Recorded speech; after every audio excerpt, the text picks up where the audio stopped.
स्नातक विधान परिषद सीट पर मतदान जारी है। 11 सीटों के लिए वोटिंग हो रही है। सुबह 8 बजे से आज शाम 5 बजे तक वोटिंग होनी है। सभी बूथों पर कोविड हेल्प डेस्क बनाया गया है। सैनिटाइजेशन की व्यवस्था की गई है। कोविड के प्रोटोकॉल्स फॉलो किए जा रहे हैं और जितने भी बूथ बनाए गए हैं कोविड प्रोटोकॉल के तहत ही यहां पर वोटिंग की जा रही है। सुबह 8 बजे से लेकर आज शाम के 5 बजे तक वोटिंग होनी है।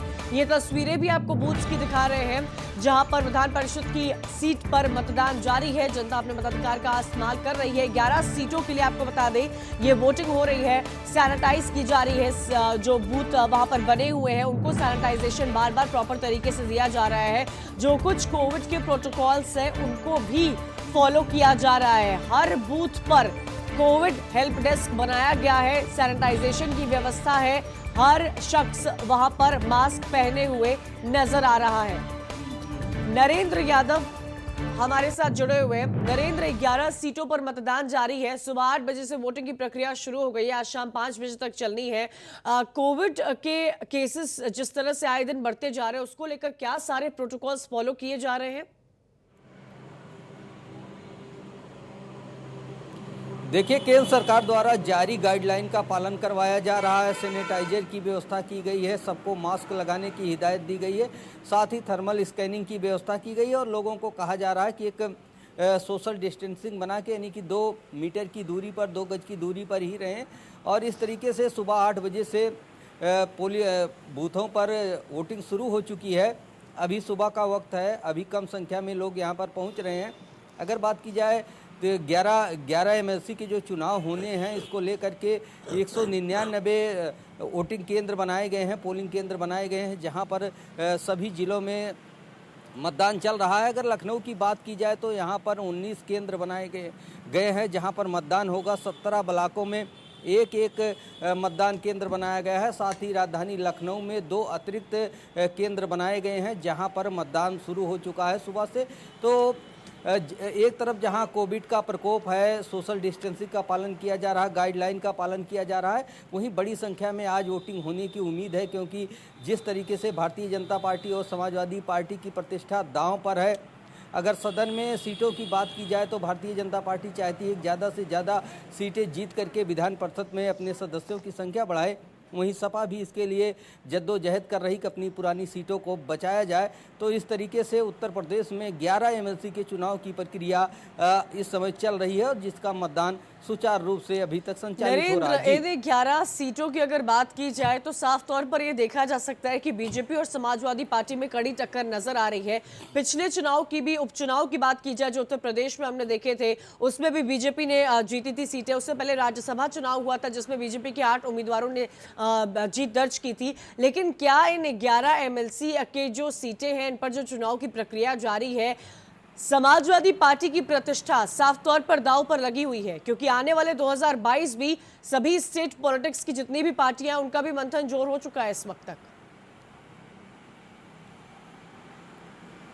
बिल्कुल, समाजवादी पार्टी जहां अपनी सीटें बचाने का प्रयास करेगी वहीं भारतीय जनता पार्टी लगातार प्रयास ये कर रही है कि विधान परिषद में उसके सदस्यों की संख्या बढ़ जाए। क्योंकि भारतीय जनता पार्टी के पास 21 ही सदस्य हैं जिसको लेकर के भारतीय जनता पार्टी अल्पमत में है।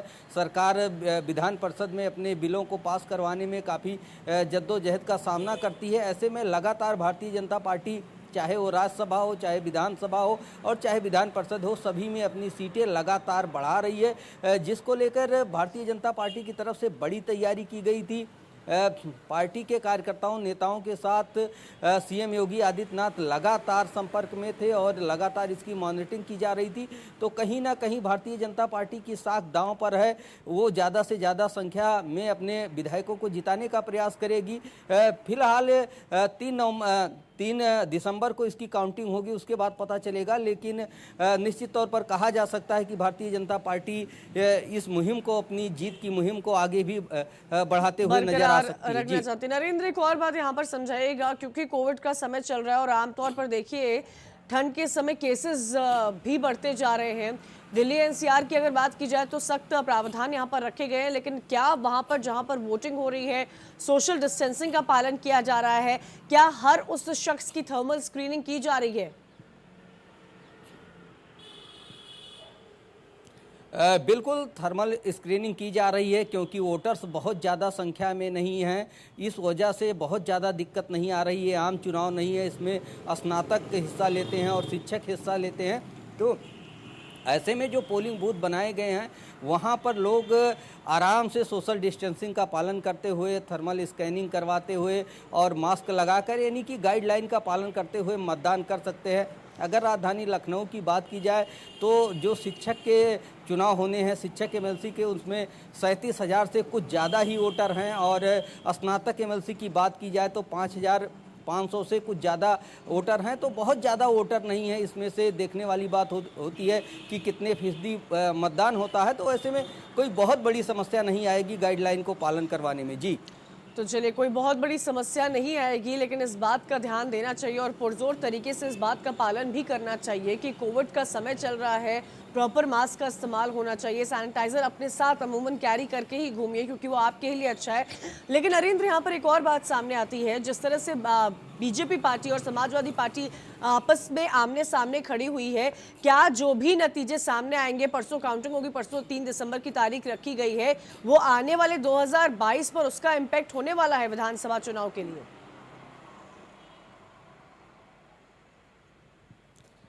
देखिए, विधानसभा चुनाव जो होता है वो एक आम चुनाव होता है, जनता के द्वारा सीधे चुना जाता है। तो ये जो शिक्षक के एमएलसी और स्नातक एमएलसी का चुनाव है, इससे तो बहुत बड़ा गुणा गणित नहीं लगाया जा सकता। ये नहीं कहा जा सकता है कि रुझान है। हालांकि उपचुनाव को लेकर ये कहा गया था कि रुझान जो है देखा जाएगा, मापा जाएगा, एक लिटमस टेस्ट माना जाएगा इसको। लेकिन अगर स्नातक और शिक्षक जिस तरीके से वोट करते हैं तो उसको जो पढ़ा लिखा वर्ग है उसको एक माना जाएगा कि शहरों की जो आबादी है, शहरों में रहने वाले जो वोटर हैं किस तरीके से सोचते हैं और किस पार्टी को पसंद कर रहे हैं, ये सारी चीज़ें तय होंगी। लेकिन अगर विधानसभा आम चुनाव को लेकर जोड़ा जाए और देखा जाए तो ये अभी जल्दबाजी होगी। जी चलिए, तो संग्राम जारी है, भाजपा और सपा में कड़ी टक्कर है। शुक्रिया नरेंद्र जानकारी के लिए।